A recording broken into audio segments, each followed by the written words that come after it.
بسم اللہ الرحمن الرحیم۔ وعلیکم السلام ورحمۃ اللہ۔ یہ ہمارے بھائی ہیں محترم محمد سلیم سکھانی صاحب، علی پور ڈسٹرکٹ مظفر گڑھ سے۔ انہوں نے یہ سوال بھیجا ہے کہ نماز کے اندر فرائض، واجبات اور سنتیں کون سی ہیں، اور سجدہ سہو کب کرنا پڑتا ہے۔ تو بڑا اہم اور بنیادی سوال ہے، چونکہ نماز ہمارے بنیادی فرائض کے اندر دین کا ایک ستون ہے، تو اس کے بارے میں جو مسائل ہیں ان کا جاننا بھی لازم ہے۔ ان کے سوال کا جواب شروع کرنے سے پہلے میں یہ بتاؤں گا کہ فرائض نماز کی طرح نماز کی شرائط بھی ہوتی ہیں، جو کہ اسی طرح ضروری ہوتی ہیں جیسے فرض ضروری ہوتے ہیں۔ فرض اور شرط میں فرق یہ ہوتا ہے کہ جو فرض ہوتا ہے وہ اس نماز کے اندر ہوتا ہے، اور شرط نماز سے پہلے ہوتی ہے۔ شرط بھی نہ ہو، پوری نہ ہو تو نماز نہیں ہوتی۔ جس طرح فرض نماز کا ادا نہ کیا جائے تو نماز نہیں ہوتی۔ شرائط 6 ہیں۔ پہلی شرط یہ ہے کہ نمازی کا بدن اور کپڑے پاک ہونے چاہیے۔ دوسری، جس جگہ نماز پڑھ رہا ہے وہ جگہ پاک ہو۔ تیسرا، اس کا ستر عورت، معنی یہ ہے کہ جو چھپانے کی واجب جگہ ہے اس کا چھپا ہوا ہونا، جیسے مرد کے لیے ستر ہے ناف سے لے کر گھٹنے تک، اور عورت کے لیے ہاتھوں، پاؤں اور چہروں کے علاوہ سارا بدن ستر ہوتا ہے۔ چوتھی شرط ہے استقبال قبلہ، یعنی منہ اور سینہ قبلے کی طرف ہو۔ پانچویں شرط وقت ہے، یعنی نماز کا جو ہم پڑھ رہے ہیں اس کا ٹائم ہو۔ اگر ٹائم گزر چکا ہے تو ہم اس وقت میں وہ نماز نہیں پڑھ سکتے ہیں۔ جیسے ظہر کا ٹائم گزر چکا اور ہم ظہر پڑھ رہے ہیں تو ظہر وہ فرض ادا نہیں ہوگا بلکہ وہ قضا ہو جائے گی۔ چھوٹی شرط نیت کرنا ہے۔ یہ شرائط نماز تھی۔ جہاں تک فرائض نماز کا تعلق ہے، نماز کے اندر 7 چیزیں فرض ہیں۔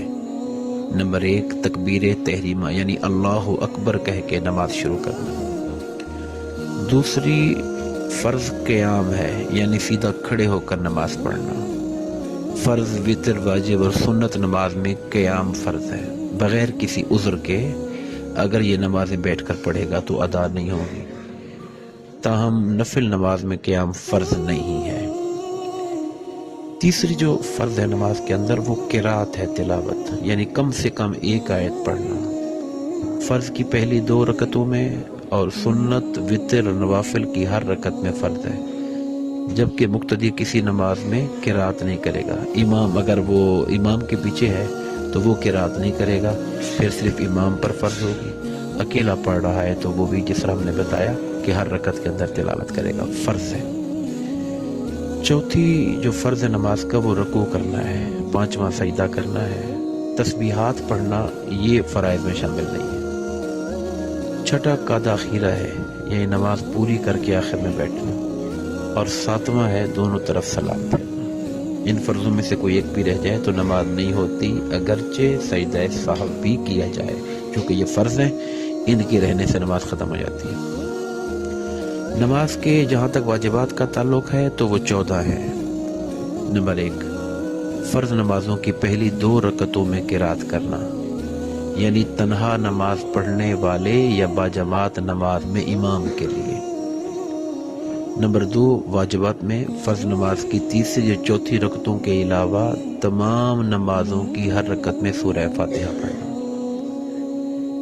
تیسری اور چوتھی جو فرض کی نماز ہے اس کے اندر ہم ظاہر ہے کہ فرض نماز کی جو تیسری اور چوتھی رکعت کے علاوہ تمام نماز کی ہر رکعت میں سورہ فاتحہ پڑھنا۔ تیسرا شرط جو ہے، تیسرا جو واجب ہے نماز کا، وہ فرض نماز کی پہلی 2 رکعتوں میں اور واجب، سنت اور نفل نمازوں کی تمام رکعتوں میں سورہ فاتحہ کے بعد کوئی سورت یا بڑی 1 آیت یا 3 چھوٹی آیات کا پڑھنا۔ چوتھا واجب، سورہ فاتحہ کو کسی اور سورت سے پہلے پڑھنا، یعنی فاتحہ پہلے پڑھی جائے اور جو سورت میں لانی ہے بعد میں، یعنی فاتحہ کو مؤخر نہ کیا جائے، فاتحہ کا پہلے پڑھنا واجب ہے۔ 5ویں چیز ہے قراءت، رکوع، سجدوں اور رکعتوں میں ترتیب قائم رکھنا۔ جو ترتیب ہے، پہلے رکوع کرنا ہے پھر سجدہ کرنا ہے، اس ترتیب کو قائم کرنا۔ چھٹی چیز قومہ ہے، یعنی رکوع سے اٹھ کر سیدھا کھڑا ہونا اور پھر سجدے میں جانا۔ یہ نہیں کہ رکوع سے ہی سیدھا سجدے میں چلے جائیں گے تو قومہ کا واجب چھوٹ جائے گا، اور سجدہ صاحب ادا کیے بغیر نماز نہیں ہو سکے گی۔ 7واں جو واجب ہے وہ جلسہ ہے۔ جلسے کا معنی ہوتا ہے دونوں سجدوں کے درمیان سیدھا بیٹھ جانا، بھلے وہ لمحے بھر کے لیے ہو، لیکن واجب اگر ہم سجدے سے سر اٹھائے بغیر یا ہلکا سا سر اٹھا کے پھر رکھ دیں گے تو جلسہ ہمارا رہ جائے گا اور واجب نماز چھوٹ جائے گا۔ اسی کو تعدیل ارکان کہتے ہیں، یعنی رکوع سجدہ وغیرہ کو اطمینان سے اچھی طرح ادا کرنا۔ اس کو 8ویں واجب کے طور پہ علماء لکھتے ہیں۔ نمبر 9 ہے قعدہ اولا، یعنی 3-4 رکعت والی نماز میں 2 رکعتوں کے بعد تشہد کے برابر بیٹھنا۔ نمبر 10 دونوں قعدوں میں تشہد کا پڑھنا، یعنی بیٹھنا الگ سے واجب میں شامل ہے اور ان کے اندر تشہد کا پڑھنا یہ الگ سے واجب ہے۔ جو 11واں واجب ہے وہ امام کا نماز فجر، مغرب، عشاء، عیدین، تراویح اور رمضان المبارک کے وتر میں بلند آواز سے قرات کرنا، یعنی جہری تلاوت کرنا، اور ظہر و عصر کی نماز میں آہستہ پڑھنا، یہ بھی واجبات میں سے ہے۔ یعنی جہاں اونچا پڑھنا ہے وہاں اونچا پڑھنا واجب ہے، جہاں آہستہ پڑھنا ہے وہاں آہستہ پڑھنا واجب ہے۔ اس کے برعکس کیا تو سجدہ سہو لازم ہو جائے گا۔ السلام علیکم ورحمۃ اللہ کے ساتھ نماز ختم کرنا۔ 13واں ہے نماز وتر میں قنوت کے لیے تکبیر کہنا اور دعائے قنوت کا پڑھنا، دونوں واجب ہے۔ اگر تکبیر نہیں کہی اور دعائے قنوت پڑھ دی تو تکبیر چھوڑنے کی وجہ سے سجدہ سہو لازم آئے گا۔ نمبر 14واں ہے عید کی نمازوں میں جو زائد تکبیریں ہوتی ہیں ان تکبیروں کا کہنا واجب ہوتا ہے۔ یہ نماز کے واجبات تھے۔ جہاں تک سنن کا تعلق ہے، نماز کی سنتوں کا، ان میں درج ذیل چیزیں آتی ہیں، کافی لمبی تعداد ہے، تقریباً 21 کے قریب ہے۔ میں تیزی سے آپ کے سامنے ان کو دہرا دیتا ہوں۔ تکبیر تحریمہ کہنے سے پہلے دونوں ہاتھ کانوں تک اٹھانا۔ نمبر 2 دونوں ہاتھوں کی انگلیوں کو معمول کے مطابق کھلی اور قبلہ رخ رکھنا۔ نمبر 3 تکبیر کہتے وقت سر کو نہ جھکانا۔ نمبر 4 امام کا تکبیر تحریمہ اور ایک رکن سے دوسرے رکن میں جانے کی تمام تکبیریں بلند آواز سے کہنا۔ نمبر 5 سیدھے ہاتھ کو بائیں ہاتھ پر ناف کے نیچے باندھنا۔ نمبر 6 ثنا پڑھنا، سبحانک اللہم۔ نمبر 7 اعوذ باللہ من الشیطان الرجیم پڑھنا۔ نمبر 8 بسم اللہ الرحمن الرحیم پڑھنا۔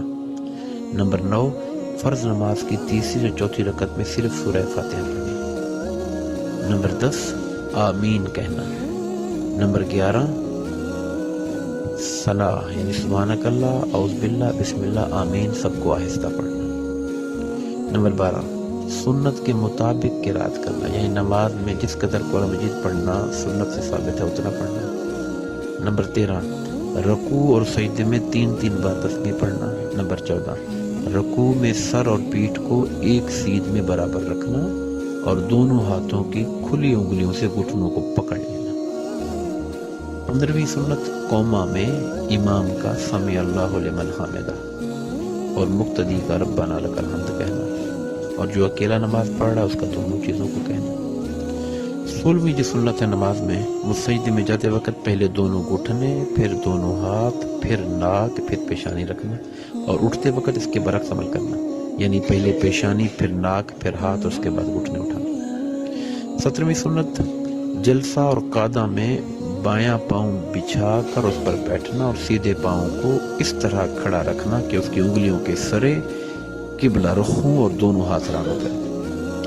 18ویں سنت تشہد میں اشہد ان لا الہ پر شہادت کی انگلی سے اشارہ کرنا اور الا اللہ پر انگلی گرا دینا۔ 19ویں سنت ہے قعدہ اخیرہ میں تشہد کے بعد درود ابراہیمی پڑھنا۔ 20ویں سنت درود ابراہیمی کے بعد دعا پڑھنا، اور 21ویں سنت ہے پہلے دائیں پھر بائیں طرف سلام پھیرنا۔ ان سنتوں میں سے اگر کوئی سنت سہون رہ جائے تو اس سے نماز نہیں ٹوٹتی، بلکہ قصدن بھی چھوڑ دی جائے تو نماز ٹوٹتی نہیں ہے، نہ سجدہ سہو واجب ہوتا ہے، لیکن قصدن چھوڑنے والا بہرحال ملامت کا حقدار ہے، درست نہیں، گناہ ہے اس پر۔ وہ چیزیں جن سے نماز ٹوٹ جاتی ہے ان میں 13 چیزیں علماء نے ذکر کی ہیں۔ نمبر 1 نماز میں کوئی بات چیت کرنا۔ نمبر 2 سلام کرنا کسی کو۔ نمبر 3 یا سلام کا جواب دینا۔ نمبر 4 درد اور مصیبت کی وجہ سے آہ و بکا کرنا یا اف کہنا۔ لیکن اگر تلاوت میں جنت اور دوزخ کا ذکر آئے اور اس پر شوق اور وفور سے انسان کی آنکھوں سے آنسو نکلے یا رونے کی آواز بھی آ جائے تو اس سے نہیں ٹوٹتی۔ نمبر 5 چھینک آنے پہ الحمدللہ کہہ دیا تو اس سے نماز ٹوٹ جائے گی۔ کسی کی چھینک کے جواب پر یرحمک اللہ کہہ دیا تو اس سے بھی نماز ٹوٹ جائے. کوئی بری خبر کسی نے باہر کہی اور آپ نے انا للہ و انا الیہ راجعون پڑھ دیا تو نماز ٹوٹ جائے. اسی طرح کوئی اچھی خبر سنی الحمدللہ کہہ دیا تو نماز ٹوٹ جائے. قرآن مجید کو سامنے سے دیکھ کر پڑھا تو اس سے بھی نماز ٹوٹ جائے. کوئی چیز کھانے پینے سے بھی نماز ٹوٹ جائے. اور کوئی عمل کثیر یعنی ایسا کام کرنا کہ دیکھنے والے کو یوں لگے کہ وہ نماز میں نہیں ہے، وہ عمل کثیر کہلاتا ہے، اس سے نماز ٹوٹ جاتی ہے. نمازی کا اپنے امام کے سوا کسی اور کو لقمہ دینا، اس سے نماز ٹوٹ جائے گی. اسی طرح کہکے کے ساتھ ہنسنا یعنی ہنسنے کی آواز کا نکلنا، محض مسکراہٹ سے تو نماز نہیں ٹوٹے گی، لیکن اگر کہکا ہے بلند آواز ہوئی تو اس سے نماز ٹوٹ جائے گی. جیسا کہ میں نے عرض کیا کہ جو واجبات ہیں ان میں سے کوئی چھوٹتا ہے تو اس کو یاد آ جائے نماز کے اندر تو سجدہ سہو کر لینے سے واجب کی جو چھوٹنا ہے اس کا قضا ہو جائے، وہ پورا ہو جاتا ہے، نماز انسان کی مکمل ہو جاتی ہے. لیکن یہ جو آخر میں ابھی مفسدات نماز بتائیں جس سے نماز ٹوٹ جاتی ہے، اس میں سجدہ سہو سے بھی کام جو ہے وہ انسان کی نماز کو مکمل نہیں کرتا بلکہ نماز کو دوبارہ پڑھنا پڑتا ہے. یہ چند باتیں تھیں جو میں نے علماء کرام اور کتابوں سے آپ کے سامنے رکھی ہیں. دعا فرمائیے کہ اللہ تبارک و تعالی ہمیں ان کو سمجھنے اور عمل کرنے کی توفیق عطا فرمائے. شکریہ.